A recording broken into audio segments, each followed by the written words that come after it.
How's it going, everyone? Welcome back into the channel. Today I want to talk about the Green Bay Packers and their outlook on the upcoming 2023 season and why I think they may be better than most are making them out to be. So to start things off, the Green Bay Packers are going through a complete team change. After moving on from Aaron Rodgers and trading him to the Jets this offseason, Matt LaFleur and Brian Gutekunst made one thing clear. They are ready for the future. After continuous trade rumors and a pretty awful 8-9 season in 2022, it was time to move on. Dumping Aaron Rodgers' contract whilst getting back a second rounder, which turned into Luke Musgrave, and a probable first rounder in 2024 was great value in my opinion. It also allows the Packers to surround their guy, Jordan Love, with more talent, which they've already begun to do. Jordan Love is poised for his first season as the Packers starting quarterback, and so far throughout this entire offseason and training camp, he has looked the part, showing numerous flashes throughout camp and the 2 preseason games that have happened thus far. In those 2 games, Jordan Love went 12 of 18 for 130 yards,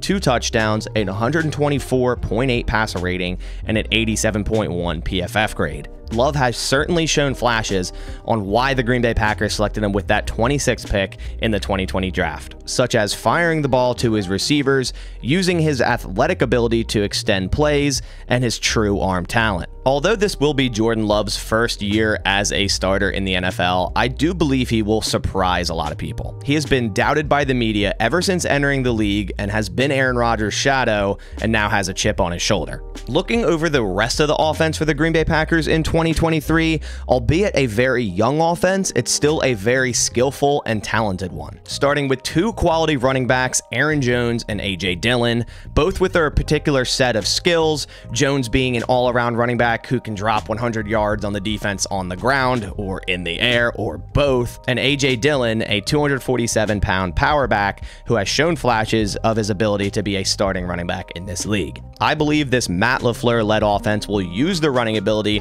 to open up the passing game, especially utilizing play action, which they've already been doing a lot this entire preseason. And I believe prioritizing the run game and then using play action will be a great way to get Jordan Love in rhythm. In the receiving room, this is the youngest wide receiver room the Packers have had in a very long time. But that doesn't mean it won't be good. Christian Watson is set to have a breakout year after racking up 611 yards and 7 touchdowns in only 11 starts last season. Watson is a true freak of an athlete who can outpace any defensive back in the NFL, and Jordan Love and Christian Watson have been building that connection and rapport this offseason, connecting deep in multiple practices. The Packers' second wide receiver is no joke either in Romeo Doubs, who showed his potential last year before suffering an ankle injury after being drafted in the 4th round of the 2022 draft, and now he is ready to step up as a primary wide receiver opposite Christian Watson in this Packers offense.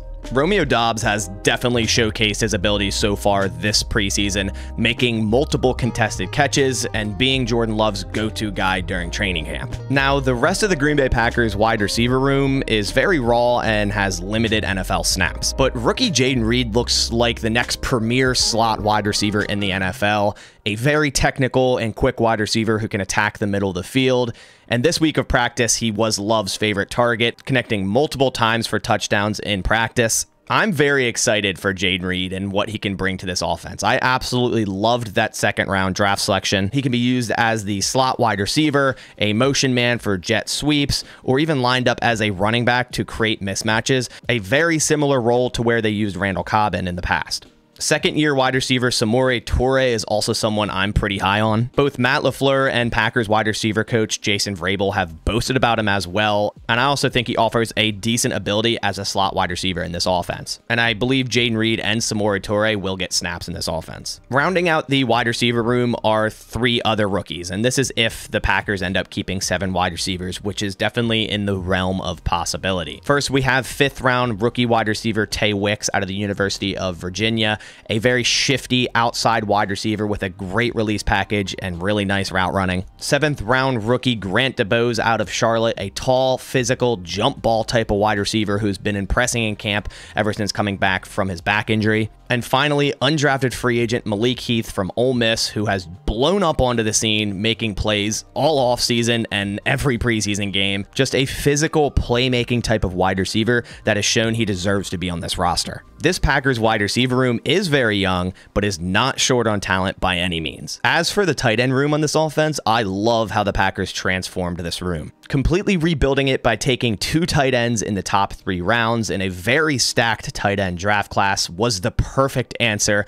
for losing Robert Tonyan and Mercedes Lewis. I thought the Packers moved in the right direction here. The Packers' first second-round pick, Luke Musgrave, which was a pick they received from that Aaron Rodgers trade, may just be the most exciting draft pick this year. An extremely athletic tight end who can line up at any spot, in line, out wide, or in the slot and threaten the middle of the defense. And he has looked the part all of training camp and has been lining up as the Packers' #1 tight end. And I think he's really shaping up to become a significant focal point for this offense and Jordan Love. It seems like Jordan Love and the Packers are really starting to utilize the middle of the field more, and having 2 rookies like Jaden Reed and Luke Musgrave definitely help that cause. Now, 3rd-round tight end Tucker Kraft is another pick that I really liked. A jack-of-all-trades type of tight end who can be your inline blocker, but also threaten you as a receiver as well. Then there's 3rd-year player Josiah DeGuara, who hasn't really lived up to the 3rd-round draft selection, but this year he has been lining up as fullback, and he has shown some flashes this camp. This tight end room definitely lacks experience, which may be an issue,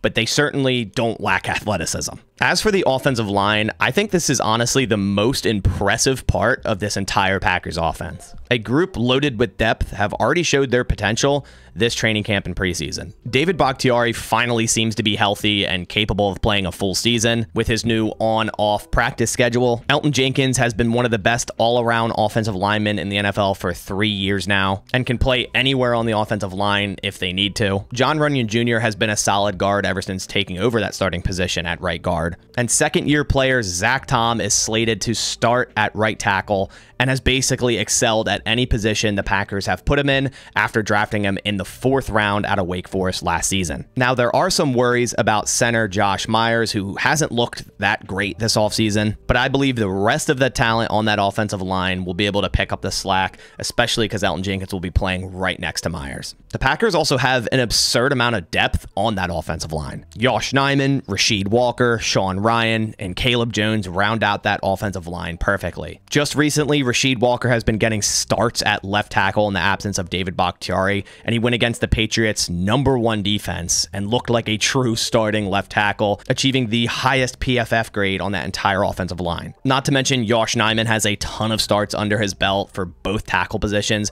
Both of these guys could potentially start on another team. Overall, I believe this Green Bay Packers offense has all the pieces that it needs to succeed, and I do believe they will surprise a lot of people, and it all will start with Jordan Love. As for the Packers defense, they do have a lot of skilled players, but they definitely do have a couple holes as well. The front 7 is a group I'm extremely excited for personally. After moving on from Jerron Reed and Dean Lowry, who saw a significant amount of snaps last season, the Packers went out and drafted 2 versatile defensive linemen in Colby Wooden out of Auburn and Carl Brooks out of Bowling Green. Carl Brooks, in my opinion, was a draft steal, getting him in that 6th round. I believe he had 3rd to 4th round type of talent, and he has already shown why he could be a draft steal during training camp and preseason, making plays almost every practice and in preseason games. We all know what Kenny Clark can do. That guy's been an anchor for years and one of the better defensive tackles in the NFL. The 2nd year of 1st round draft selection, Devontae Wyatt, is certainly intriguing, and he's viewed by a lot of people as a potential breakout player. TJ Slayton at nose tackle, I believe, was kind of underrated last year. Now, he wasn't amazing by any means, but I do believe he can do a good job in the middle of that defensive line. And it will also help with all the other talent around him, such as Wyatt and Clark. As for the edge room, this room is loaded. Drafting Lucas Van Ness in the 1st round adds a whole nother level of versatility and athleticism to that room.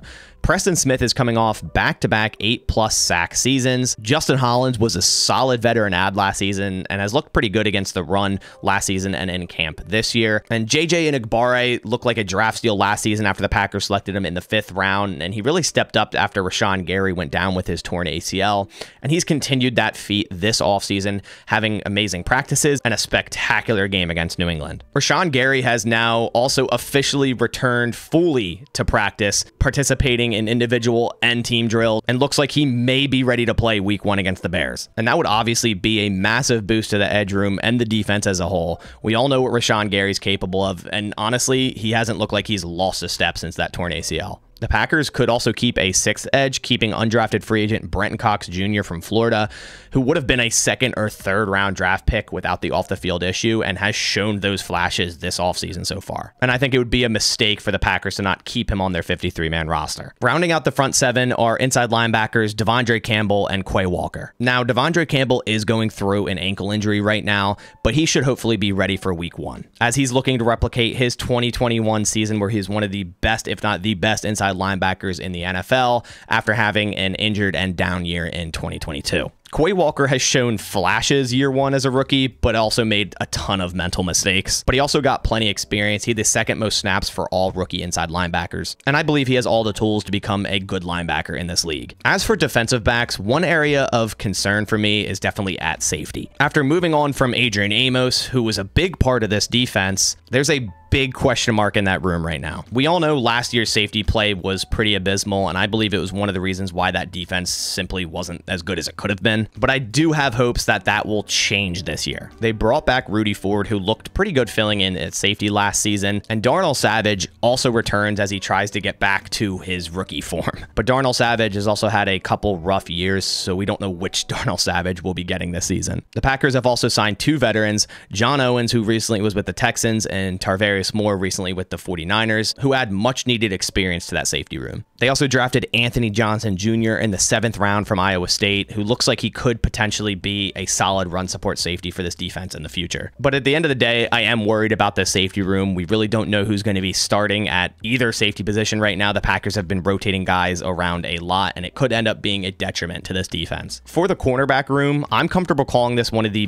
better cornerback rooms in the entire NFL. Jair Alexander, a lockdown cornerback, as we know, one of the best in the NFL. Rasul Douglas, a ball-hawking vet who has looked great in camp so far. And Keyshawn Nixon is slated to have a much bigger role in defense than he did last year as the main slot cornerback. So that is an unknown there, but he has looked pretty good in camp so far. 7th round rookie Carrington Valentine out of Kentucky has been the star of camp so far, making play after play, and it very well looks like he could be the next late round cornerback draft steal for the Packers, which would then give the Packers a ton of cornerback depth. And let's not forget about Eric Stokes, who hasn't practiced yet and had a pretty significant injury and will likely start the year on PUP, but there's no rush for him to come back due to the depth the Packers have at cornerback, and they'll have even more when he's ready to come back. But overall, for this Packers football team, I believe the ceiling is much higher than some of the media is making it out to be. I think they will surprise a lot of people this season and could potentially even make the playoffs. But one thing's for certain,